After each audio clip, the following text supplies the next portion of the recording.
Fixing and flipping houses is a popular choice for investors that you may have heard of. In a nutshell, it's the process of buying a rundown property, refurbishing it, and selling it on for a higher price. However, along the way, there's always potential for hiccups to arise, whether that be delays, unexpected costs.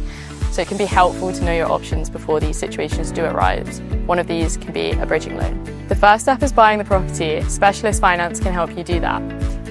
This could be a bridging loan, used to buy investment properties such as student housing or a holiday let.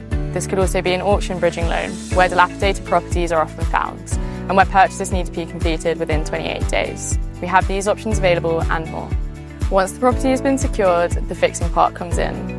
Our light development bridging loans can be used for various renovations and conversion plans, including using finance to refurbish, bring a house up to code, or splitting up a property.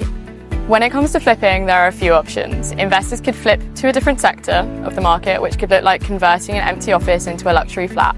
They could also be renting out the property, and so finding keen renters can be key. Our quick, transparent and flexible buy-to-let mortgages can also help you out with that. Investors should risk assess and seek financial advice to decide whether flipping and fixing is for them, but it certainly can be an attractive option. If you'd like to dive deeper, check out our full blog. We provide bespoke underwriting and can deliver funds in as little as 3 days, depending on your circumstances. Contact us today to find out more.